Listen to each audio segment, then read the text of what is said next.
Now, viewers, let me give you a glimpse of how Indian agencies essentially secured Sheikh Hasina's exit from Bangladesh in the wake of what happened yesterday in an unprecedented manner. Now, Indian agencies in a very swift manner had put the arrangements in place, were closely monitoring the political upheaval happening in Dhaka after the protesters raged on the streets, starting with the providing of and allowing the aircraft of Sheikh Hasina into the Indian airbase after the radars noticed the activity yesterday at 3 p.m. After monitoring closely the upheaval in Dhaka, Indian agencies were swiftly acting in point. After NSA's Ajit Doval also went and received Sheikh Hasina. Air Force radars monitored airspace over Bangladesh, as I was also telling you about how the entry was facilitated at first. This was the first immediate action in providing asylum to Sheikh Hasina, where the Air Force radars had monitored airspace and allowed permission for the aircraft of Sheikh Hasina to enter. Now, the security agencies also detected a low-flying aircraft which was heading towards Indian radar at 3 p.m. yesterday.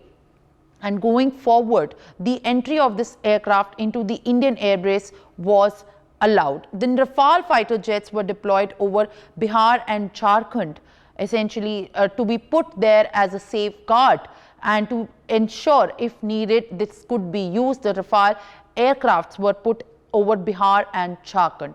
Essentially, the Indian Air Force and also the Indian Army was put on high alert and was given instructions to maintain that the security agencies were roped in to, of course, facilitate the entry of the former Prime Minister of Bangladesh, Sheikh Hasina, into the Indian territory.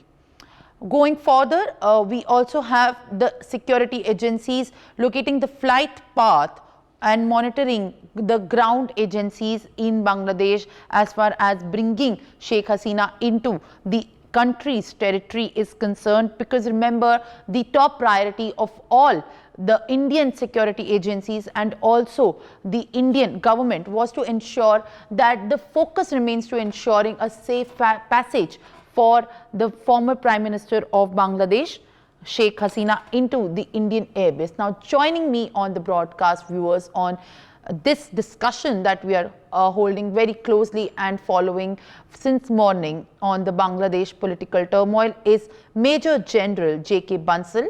We appreciate you joining on the broadcast, sir. And we also have Colonel Sanjeet Sirohi, who is a foreign affairs expert. We appreciate you joining on the broadcast, sir. Professor Dr. Saurabh, who is an associate professor and a foreign affairs expert as well from JNU. He joins us on the broadcast. And we have foreign affairs expert Ninant Seth as well joining us at the broadcast, including Ambassador Manju Seth, who is a former diplomat as well. We appreciate you all joining on the broadcast to give your detailed perspective and your opinions on what has been unfolding in Bangladesh. Now, let me begin with the few latest points that, of course, are the hot topic for the deliberation right now. Mr. We'll go further with Major General J.K. Bansal. Sir, how do you view this India's response in retaliation to what has happened? We have been talking about how the security agencies acted swiftly and then they facilitated the entry of the former Prime Minister of Bangladesh into the Indian territory and ensuring that the safety and security of Sheikh Hasina is not compromised, whether it's roping the Indian Air Force or the Army or also alerting all the security agencies. Major General, how do you view the roping in of all the security agencies and in fact all the Army and the Air Force as well into ensuring that safety of Sheikh Hasina is not compromised?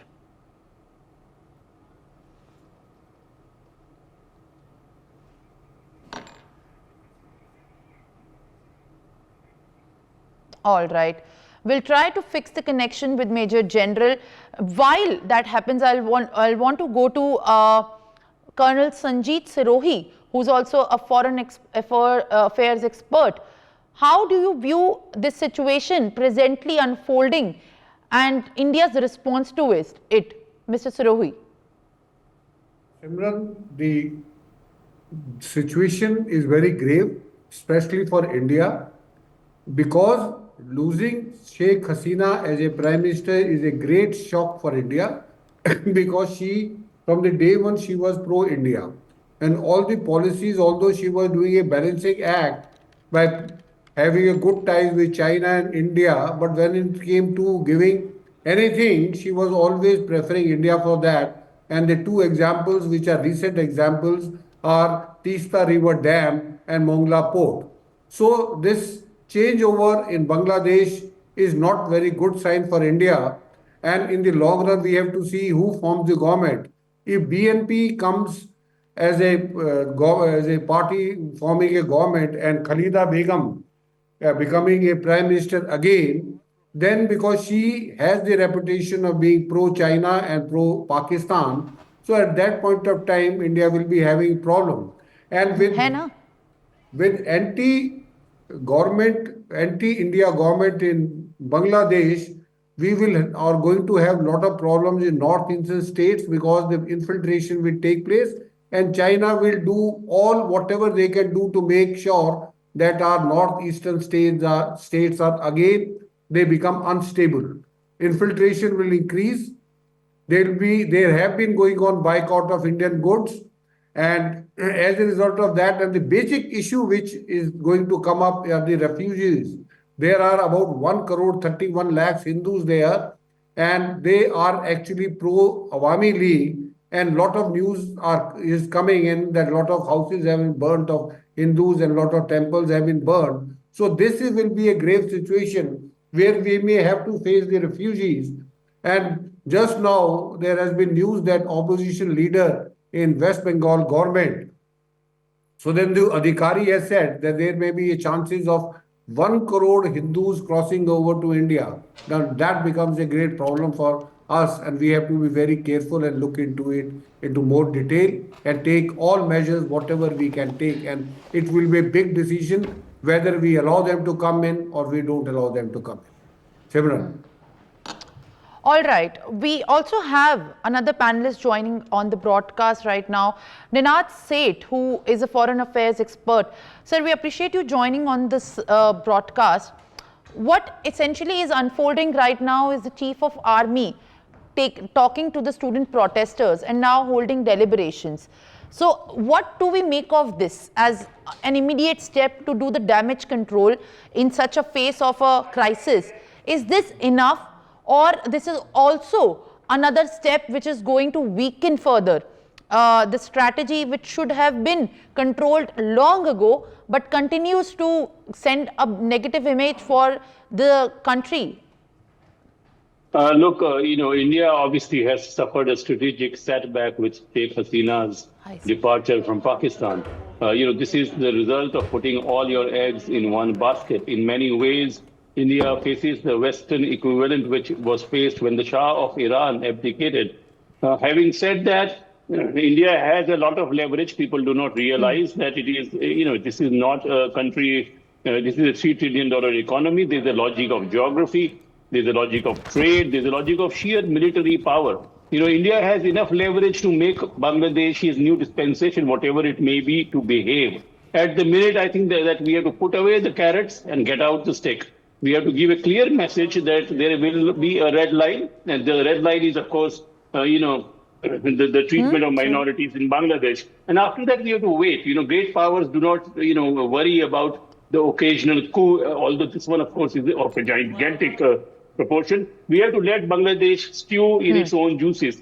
You think Bangladesh has come out of a lot of economic misery, but it is still a one-trick pony. I mean, it's a textile country beyond a point. So, there is no guaranteed ticket to prosperity for Bangladesh. So like Nepal, there could be trouble there. There could be trouble in Sri Lanka. It doesn't really matter to a $3 trillion economy. These are countries which are becoming basket cases, And the fact of the matter is that without engaging with a $3 trillion economy in your neighborhood, you will not progress. And so it is as much Bangladesh's problem as it is India's. All right, Mr. Sethi, thank you with all these details. I request you to kindly stay on with us while we also have esteemed guest, Major General retired J.K. Bansal, joining us from the studio. Mr. Bansal, we appreciate your time and joining us on the studio and your esteemed opinion on what's happening at the present moment in Bangladesh. What you make of this situation where the Chief of Army has taken over and indeed tried to push a narrative to have faith within the government as when going forward, and try to meet the student protesters, also try to make a pact where, you know, essentially what they have been demanded for long could also be given some time and space when we talk about the Bangladesh political governance right now. Do you think in any way the taking off the Chief of Army right now is the immediate right step that could lead to reinstating some peace in the neighboring nation? Thank you, Simran. Thank you for inviting me. You see, there's no option. Moreover, it was all created by the army only. Directly, they did not do coup, but they did not tell right ground reality to Sheikh Hasina.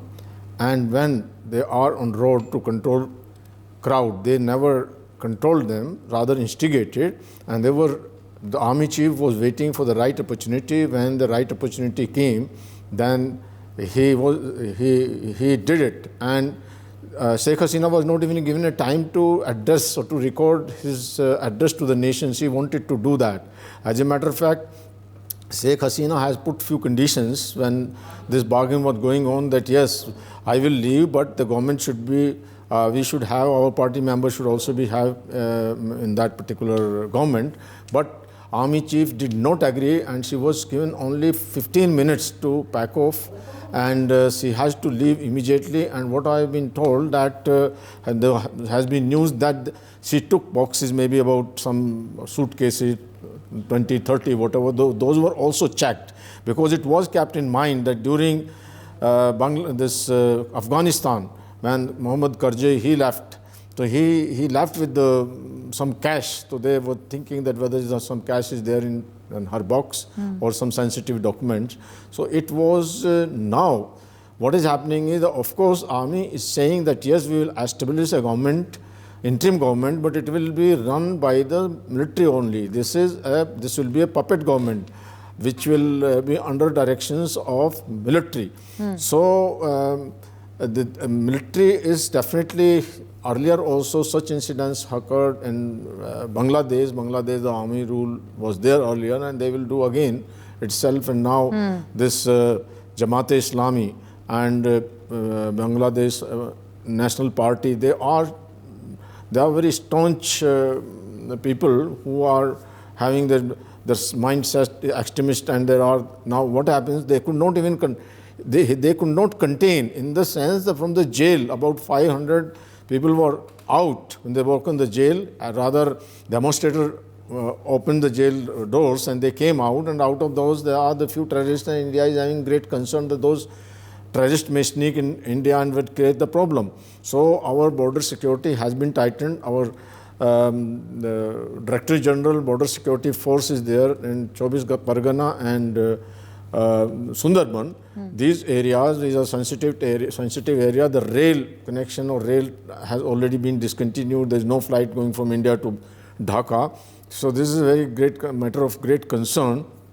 And now he is this General Wakar. He is going to address, or he is going to meet rather students, and students are dictating their terms, who should be the Prime Minister. Prime Minister should be of their choice. So likewise, even after taking over, the army is not able to contain them. Still, this parliament was looted, and a lot of money, 50 lakhs or something, was found, which was recovered from those people who looted it. So it will take some time to get into, to settle down, and of course there will be this Islamist government and run by the army. Simran. Mr. Bansal, what I understand and agree with is that it will take some time. Of course, in the view of such a crisis, it is not going to have the kind of ramifications that we expect at this point of time. But we also have Bangladeshi president ordering the release of then the former Prime Minister and Khaleda Zia that we have. But what we need to understand, the ordering of release in a chronological order after the protesters have stormed the president in the parliament's house and the founding member statue has been vandalized. How this immediate action and retaliation by the president of Bangladesh is seen right now. Now she is going to walk free. She has already been convicted in many cases. And this is the moment which is very critical and sensitive for the nation and the country and all the civilians as well. She is not only released, she will part an important role and maybe some responsibility given to her in the government.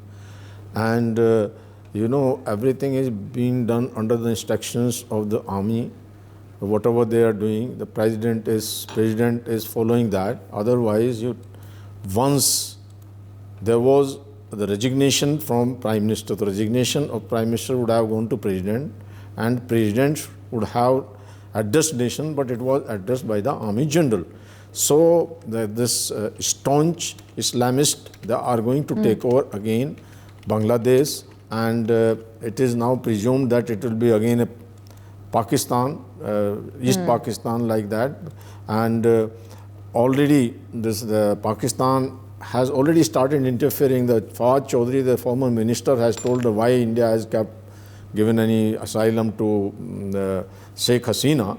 So, and you know, Jamaat-e-Islami, this is the group. It was banned group that has they are taking part in the government, and this Awami League party will not be the part of government. So this is basically a very staunch Islamist which will be forming government, and they have already started attacking Indian homes. They are already, the problems has been started. This is altogether, you know, definitely Bangladesh was created in 1971, but there was 50,000 people who fought for who were with the side of Pakistani army. And as I told, the Jamaat-e-Islami is having great direct connection with the ISI, and ISI is the behind the conspiracy. China is behind the conspiracy, and some foreign power, I understand the money from Ireland was flown because all these demonstrators, they were paid, and there was a lot of money which flown. So this was a big conspiracy for to throw out Sheikh Hasina. Yes. Major General, also what about the India's immediate response right now when we acted swiftly? We have extended help, facilitated the entry into our territory of Sheikh Hasina, and at the very critical time when she needed the safe haven. Did India react into a way which should it have been? And also, if there is a possibility that this could further not put a good image if we try to extend the asylum for Sheikh Hasina with the new interim government, which is now having fresh faces and controversial one as well in Bangladesh. You know, you have asked a very good question.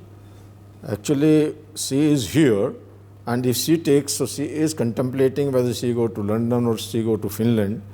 But the best will be for her the Finland, because Finland is far away and there is not much of the Islamist group there.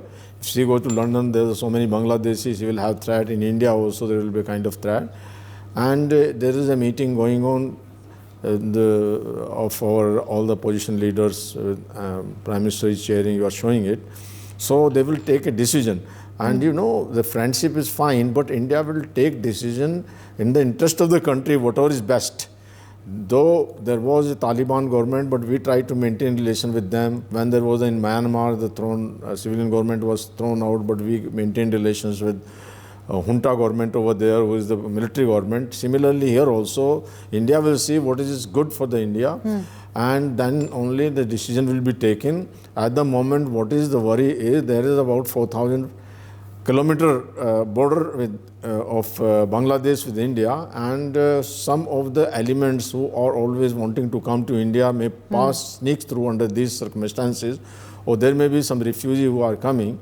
So now this is the problem which is to be taken care of, and of course something has to be done for the India or the Hindus who are being targeted by the Muslim community or the fundamentalist over there in Bangladesh. That also to be taken care of. I think so, very broadly the India will just because they are taking confidence position also. Everybody together, our democracy is a very strong democracy, and everybody coming together and the proper decision will be taken, whatever is in the interest of India.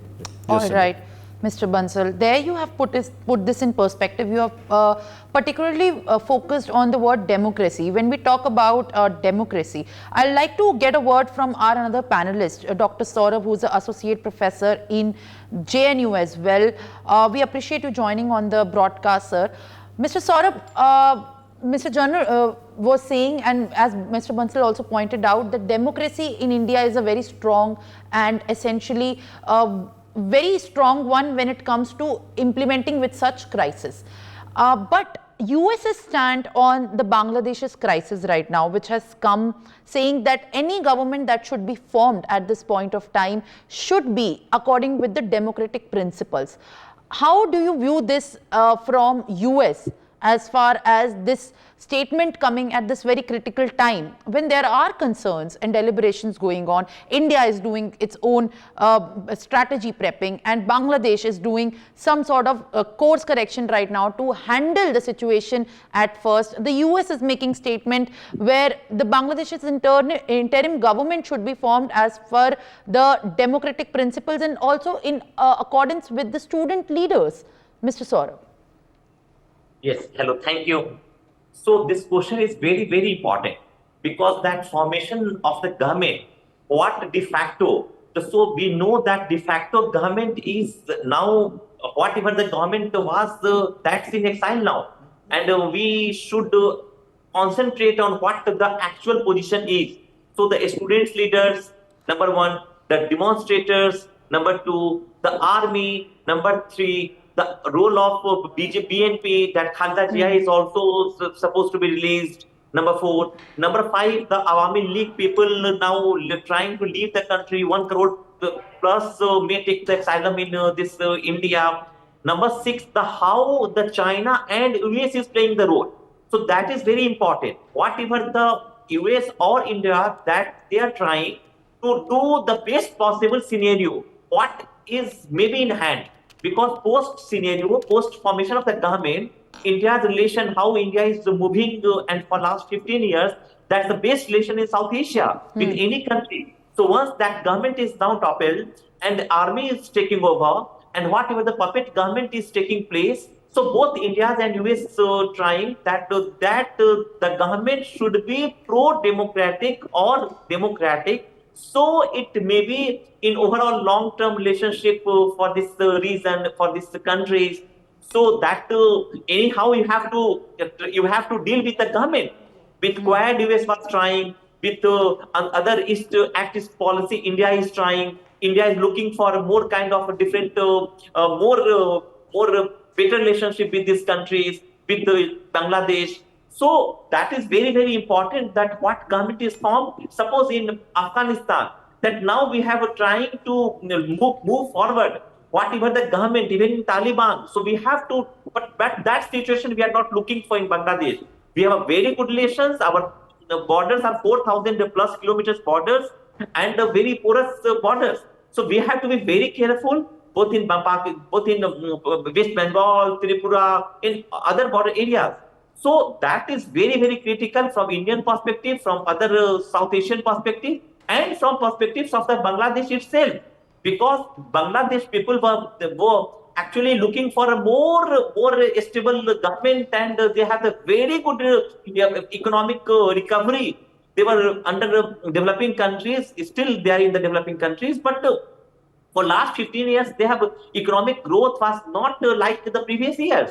So textile garment is doing very well. Their relations with other countries are now very good. So that at this stage, what I think that the democratic, whatever the government taking place, okay, both India and US looking forward to join that, support that government. But yes, if democracy, because for years and years they fought for the democracy, and that was the government was between the two Begums only. But one Begum has already left. another Begum is that ailing. So that whatever the Awami League or BNP or army, they have to compromise, they have to reach for a peaceful solution, and that's the future of Bangladesh. All Because right. army cannot rule for years and years without taking the responsibility. Of Yes. course, there is worry, Mr. Saurabh. I believe definitely you have tried to put this in perspective as clearly as possible. We also have another guest on the broadcast who's a former diplomat. I appreciate you joining Ambassador Manju Seth with us. Now, we have two guests who have already put this in perspective in as far as what led to it, how worrying it is, and also what lies ahead when we talk about the crisis that's unfolding with every minute we go further. Now, Ms. Manju, we want to understand at this point of time the statements essentially that are coming from after the exit of Sheikh Hasina, which have been coming from her son on a public platform and to all other media channels in India as well. Sajib Wazid, who has said that it was greatly in interest of Sheikh Hasina that she has done a lot for the country, and she was utterly disappointed following what has happened in Bangladesh. She has turned Bangladesh upside down and enough has been done. This has led to the disappointment which has upon which she has decided to leave. All these kind of statements, what essentially do you think make off for the people who are currently also at the streets, who are going to decide the future and now going forward the strategy for the people in Bangladesh? Absolutely, it is a very difficult situation, and there was no option for her, I think, the way things unfolded, but to resign and leave. And I think the only saving grace I feel is that the army chief gave her the time and the facility to leave the country. Otherwise, I think there might have been bloodshed. That's what I feel. And even now, when she has left the country, she has resigned. Even then, the unrest has not fully stopped. It still continues. So I do think there are other forces. It's just not a student protest any longer.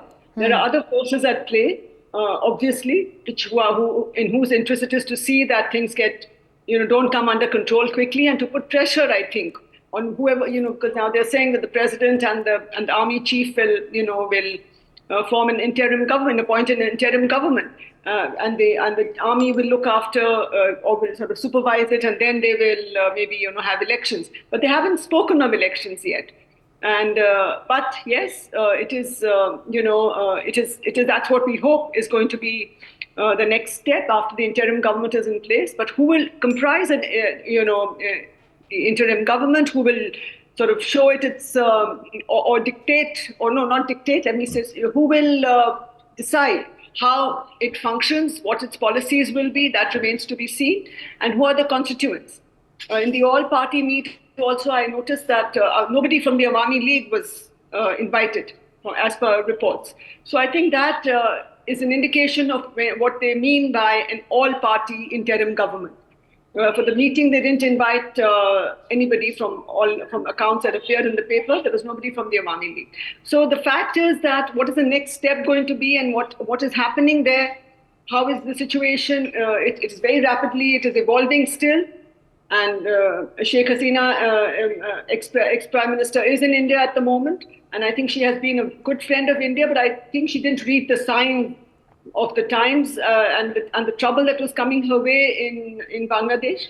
If she had, I think, handled things a little better, I think it may not have come to this sorry pass. But I think, as they said, she did too little, too late, and to assuage their sort of unrest, and it did stop for 2-3 days, and then it came back with renewed vigor, and with a kind of anti-India sentiment in it, and a kind of of course, government sentiment. But the way it has, if you saw all the picture, all the visuals, it was an indication of total, I don't know what to call it. I think it was more like hooliganism. That was on display. Not only students, but I think there were a lot of other elements and a lot of other backers for this whole thing. That the way it unfolded and the way it went completely out of control. Nor the police, of course, when such huge numbers come, some barricades should have been put, roads should have been closed, a little bit more security should have been put in place, but it was not. So Okay, obviously, Ms. Seth. yeah. All right. Of course, what you are saying essentially is how worse it has got. It could have been handled better, but what we see unfolding in the past 24 hours is indeed unprecedented. I'll also like to bring in a word from Colonel Sanjeet Sarrohi, who is a foreign affairs expert. Sir, when Ms. Seth also pointed out the ways in which it could have been handled better. Essentially, for our viewers, we understand that what potentially could be the ways in which the Bangladesh could have avoided this. We are all talking about what has led to it, what made it worse, but essentially this is a protest that was going on for a long time. This was something that was in the works for it, and the government was aware, very well aware of where it could lead. It's unprecedented for India to manage such situations in the neighboring nation, but how it could have been also handled better is something we need to stress upon and think before, because this is a very critical situation where, as well as India and Bangladesh ties are concerned going further. Well, Simran, first of all, it is very, very important. What question you have asked is that now everybody should start thinking about it, that what should have been done. Because now the point is, what I feel is that the army did not play its role as it should have. Because if you compare with Pakistan, what happened on 9th May, when there was a lot of chaos happened in Pakistan, the same thing happened that in the Corps Commander house in Lahore, people got into the house and they also ransacked the house. Same thing happened in Prime Minister house in Bangladesh. So what I feel is that the army allowed this thing to happen. Otherwise, I don't understand and I can't imagine that army of any country could allow this thing to happen. I think the army should have taken the control earlier, and Sheikh Hasina Begum should have spoken to the students like what the army is trying to speak to them. Because initially when it started off, it was basically the students only. Later on, Jamaat Islami and other organizations, they infiltrated into the student protest, and they were the one who started creating all this problem what have happened. So my point is, first of all, the army should have played its role in a much better way. They should have controlled it, which they did not, in spite of the fact that yesterday when Sheikh Hasina resigned, that time also, how could a crowd get inside the Prime Minister house? I don't understand, because this is not acceptable by any standard from an army, because army is the ultimate. After army, there is nothing. If army cannot control it, then who will control it? So it is the army who should have controlled everything. And secondly, there should have been some talks with the students initially only, and then things could have been controlled. Otherwise, I think these things went out of control, and it is no more a student movement. It was no more a student movement because lakhs of people have joined this, and this was all done by I have got no hesitation in saying that it was the CIA who was doing it, and that's why their ambassador, he left in July, end of July. And after that, he just vanished. There was no ambassador now in Dhaka. So I think it was CIA, orchestrated by CIA, and then government also did not anticipate it that all this could reach to such a level. All right, Mr. Sarrohi. Yes, of course, the government in any way was looking at this as a very immediate crisis that it had to swiftly act on. I'll request Colonel Sarrohi and also Ms. Manju Seth to kindly stay on with us while we go back to Major General J.K. Bansal, who's back in the studio with us. What remains to be understood in this perspective right now, Major General, is the next step forward for Sheikh Hasina. While the UK is still mum on receiving her, on her getting the asylum, India, if it continues to give the asylum further, is going to be passing a good message or not? Is this something that we continuously need to think and ponder upon? The all-party meeting in the government has already convened, that has taken over. The top heads and the top brass of the government have already thought about it. But for India, when we talk about, the UK is not anyway officially making it clear of when are they going to receive, or even if she has left from the Hindon airbase, she has gone for the next destination. These are the points which India needs to critically look at right now about Sheikh Hasina's next move if they continue to keep giving her asylum further? You know, here the choice of Sheikh Hasina is very important, whether she wants to stay in India, she wants to go to UK, or she wants to go to Finland. Finland is also thought of. So once she will decide, of course, India will facilitate her further movement. Maybe that because, you know, she does not have any kind of support now, and just see talking to different countries, their embassy, etc., it will be done. But what I feel personally that she is still talking with her relatives and talking, deciding when she has to go, where she has to go. So it is not that India or the UK has to say something about it, and these things are done on the back door. When the backdoor diplomacy is there and it's being decided, there is no, I think the UK will also not refuse. But what I feel, she is more keen to go to Finland because her relatives are there in Finland, and she may be taking, she must be consulting her relatives, her son who is in US.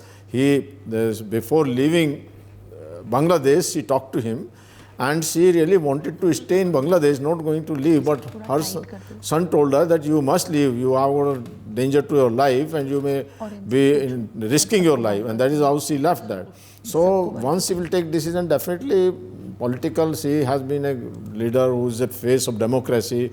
Any democratic country would like to receive her. She is not any army dictator, or she has brought up the economy of Bangladesh. She maintained democracy over there. She ruled for 15 years continuously, and she has been prime minister earlier in 95, 96 also. 96 she was a prime minister. So, and with, of course, in India she has got good relations. But India will just see, will take her mind and will advise her also, and what is best in her interest and India's interest also. Because, you know, these now terrorists who has been released from jail, and moreover the ISI who is behind all this plot, so they may, there's a close proximity to India. Of course, we have got a good, our security is good, but how safe she will be here, that is also to be thought of. At times it may be in her interest that she go to some other country. As I told, it was considered, or she thought of also some consideration is going to Finland. So I think she may be in a condition of shock, and it takes some time to decide. So she may be talking and she may be resting. So there is no hurry. Why should there be any hurry? She is here in the safe place. She is in the Hindon airport, where the good security, proper security has been provided to her. And let us see, something will come out after some time. NSA Doval met her. There is a meeting going on. There may be constant interaction. I understand that even her coming from there, this meeting started. That, so of course, she left after 2 o'clock yesterday. But this meeting was going, or some tie-up is going on from 12 o'clock onwards. How is to be, where she has to be kept. Because these things, they don't just happen. There may be a lot of planning behind it. The planning is going on. And now that is one important thing, that yes, as far as she is concerned, but important thing is, two important things. One is the stability in Bangladesh itself, that whatever is going on, it must be halted. And as was told by Colonel Saab, that if army wanted, army could have not allowed to go inside the Prime Minister house. This was vandalizing, it was not accepted. And if an army cannot protect their own people, or from their own people, then how can they fight? So this was very unfortunate. And so here now, second thing is that yes, India is thinking about from our point of view, India is sharing 4,000 kilometer border with Bangladesh. That has to be strengthened. There are so many rivers, nalas from where the people can come. As I told you, there had been earlier also the people trying to come, and now the refugee can come. So I think it will, after a period of time, everything will be clear. Slowly things will emerge out. What is the next course of action on all the level? What is going to happen in Bangladesh? What measures India is taking, and where Sheikh Hasina is going to take the political asylum. Back to you, Simran. All right, Major General, that is what you are essentially saying at the moment, is to maintain caution and to wait and watch the situation that's unfolding. Let's not hurry. is what Major General essentially means at this given point of time. I'll also like to bring in a voice from another guest who has been with us for a long time now, Mr. Saurabh, Dr. Professor. Sir, what do we think of the Indian nationals that are there in the country? As of now, External Affairs Minister Jai Shankar has maintained the stand that there is nothing to worry over the situation. He is saying that it's not that bad to bring them in a hurry. But what we see and what the visuals that we see are of course indeed worrying. And is it too late for us to have done that, or is it too early for us to think that we should be worrying about the security of the Indian nationals in Bangladesh as well?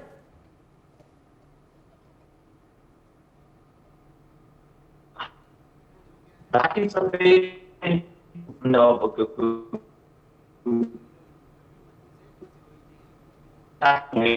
because that hundreds of temples that they are going that this that at this stage that pro-India that stand actually is the reason that every Indian is considered that they are the supporters of Awami League.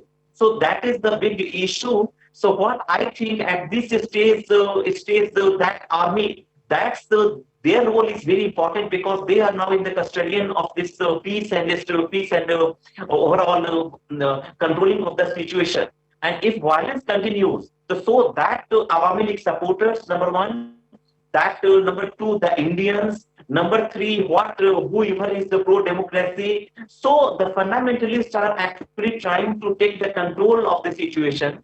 And they are also trying to make that maximum share of the power, whatever they can take. The third, that the other government, the BNP, that they will also try to get more and more comfortable situation because for years and years they were not, neither they were contesting the elections or they were always saying that the Awami League is getting the power without them or with unfair means. So at this stage, army's role is very critical, and their people, they are from Bangladesh, and if some Indians are there, they are for their business or they for their own things, they have gone there. So that is very important that whatever the government changes, that's through peaceful ways. Number two, what's the role in a civilized society? And Bangladesh is actually growing fast with the economy. So their role in economic is that the situation will also change rapidly. So I think that the army will take care of that situation, and they will not they try to leave anything that go against them itself. So this stage, both India's governments, what that they are giving, maybe in the, I am very sure that they are in the with always the connection with this new Bangladesh formation whether going on from backdoor. They are also trying to look control situation. So that's very very critical. Yes.